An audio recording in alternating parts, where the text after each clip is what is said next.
Let's look at this question. The question says कि the descent मतलब नीचे गिरना, ascent मतलब ऊपर आना. The descent of the testis from the abdominal cavity into the two scrotal sacs occur during fetal life because. Hindi में अनुवाद किया जाए तो ये कहता है कि गिर रही हैं टेस्टिस, डिसेंड कर रही हैं, नीचे आ रही हैं टेस्टिस. कहां से? एब्डोमिनल कैविटी से नीचे आ रही हैं. किसके अंदर? स्क्रोटल सैक्स के अंदर, यानी स्क्रोटम के अंदर. कब आ रही हैं? फीटल लाइफ में आ रही हैं. क्यों आ रही हैं पूछ रहा है, बता रहा है कि आ रही हैं, ये बात जान लो, और पूछ रहा है कि क्यों आ रही हैं. सारी दुनिया जानती है, मैं भी जानता हूं, और आपने भी पढ़ा ही होगा. नहीं पढ़ा तो बता देता हूं कि स्क्रोटम के अंदर टेस्टिस डिसेंड करती हैं क्योंकि स्क्रॉटम बॉडी से बाहर है, एक्स्ट्रा एब्डोमिनल है, मतलब स्क्रॉटम आपकी मेन बॉडी की बजाय थोड़ा सा अलग से एक पाउच है. तो अलग से होने की वजह से, अलग से है ना, अलग से होने की वजह से उसका जो टेम्परेचर है वो नॉर्मल बॉडी टेम्परेचर से थोड़ा लो है. आ रही बात समझ में?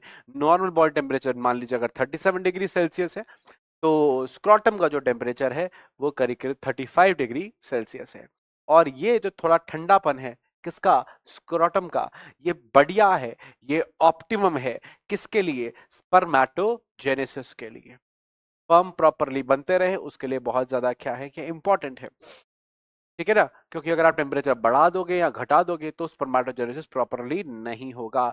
जैसा कि होता है कि अगर आप बहुत ही ज्यादा टाइट अंडरगारमेंट्स पहन लें और खूब ज़्यादा हॉट एनवायरनमेंट में रहें, ठीक है, तो स्पर्मेटोजेनेसिस क्या हो जाएगा? कम हो जाएगा. बहुत गर्म पानी से नहाएंगे तो भी स्पर्मेटोजेनेसिस पे क्या पहुंचेगा? इफेक्ट पहुंचेगा, क्योंकि स्पर्मेटोजेनेसिस के लिए एक प्रॉपर टेम्परेचर क्या है? बहुत ज़्यादा ज़रूरी है. स्क्रॉटम के अंदर मसल्स भी रहती हैं जिसको बोलते हैं हम डार्टस मसल्स, और इंग्विनल कैनाल की रहती हैं क्रीमास्टर मसल्स. ये दोनों मसल्स मिलकर क्या करती हैं? ये भी हेल्प करती हैं स्क्रॉटम के टेम्परेचर को रेगुलेट कराने में. जैसे कि फॉर एग्जांपल कि मान लो कि टेम्परेचर बाहर बहुत ही ठंडा हो गया, बहुत ही हाई टेम्परेचर हो गया, तो स्क्रॉटम थोड़ा श्रिंक कर जाएगा. श्रिंक हो जाएगा तो उसमें क्या होगा कि हीट लॉस क्या होगा? कम होगा. ठीक है ना? उसके अलावा क्या होगा? उसके अलावा जो टेस्टिस है वो थोड़ा ऊपर चले जाएंगी बॉडी के, है ना, इंगुल थोड़ा सा स्क्रॉटम में थोड़ा ऊपर की तरफ चली जाएंगी, उससे वो बॉडी के थोड़ा पास हो जाएंगी. थोड़ी पास आएंगे तो क्या आएगी? थोड़ी गर्माहट आएगी. ये कब होगा? जब बाहर ठंडी होगी. ठीक है ना? मान लो आप कश्मीर चले गए तो ऐसा कुछ हो सकता है. मान लो सर्दियां आ गई तो ऐसा कुछ हो सकता है. इसका ठीक उल्टा होगा गर्मियों में. क्या होगा गर्मियों में? गर्मियों के अंदर जो टेस्टिस है वो पूरा अच्छे से नीचे तक आ जाएंगे, किसमें? स्क्रॉटम में. ठीक है, ताकि ठंडा ठंडा उसको महसूस हो. और जो स्क्रॉटम की जो स्किन है वो वो भी श्रिंक होने के बजाय एकदम फ्लैट हो जाएगी. ठीक है ना? आ रही है बात समझ में?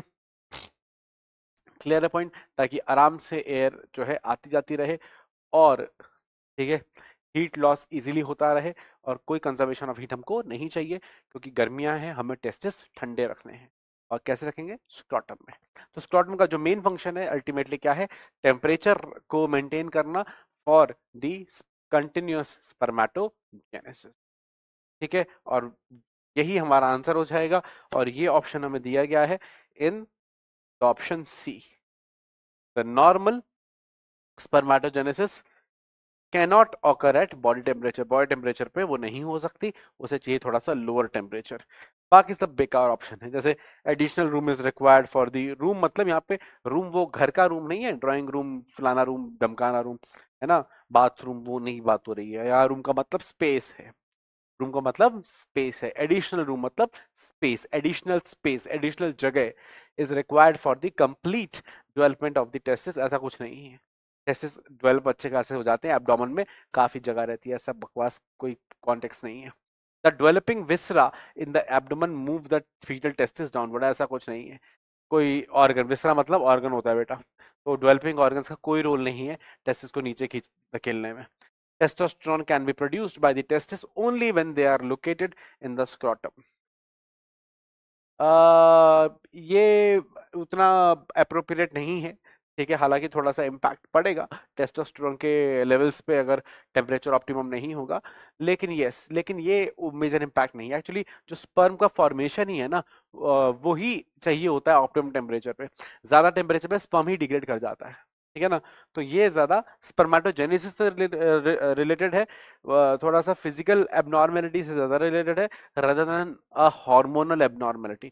तो टेस्टोस्टेरोन का उतना मेजर रोल यहाँ पर नहीं है, टेस्टोस्टेरोन से उतना मतलब यहाँ पे नहीं है। मेन मतलब किससे है, टेम्परेचर से है। ठीक है, टेस्टोस्टेरोन तो आपके एड्रिनल कॉर्टेक्स में भी बन जाता है, और एड्रिनल कॉर्टेक्स अच्छा खासा एब्डोमेन के अंदर है, किडनी के ऊपर है, वहां पे भी बन रहा है, सॉरी किडनी यहाँ पे है ना, किडनी के ऊपर है। तो वहां पे भी बन रहा है क्या, टेस्टोस्टेरोन। तो ऐसा कुछ नहीं कि टेस्टोस्टेरोन जो है एब्डोमेन में जाएगा तो मतलब कि नहीं बनेगा, उसमें इतना कोई इशू नहीं आएगा। ठीक है, तो सी जो है मोस्ट अप्रोप्रिएट आंसर है। और हाँ, ये भी बात याद रखिएगा, क्या कॉन्सेप्ट लगाया हमने, कॉन्सेप्ट लगाया हमने फंक्शन ऑफ टेस्टिस,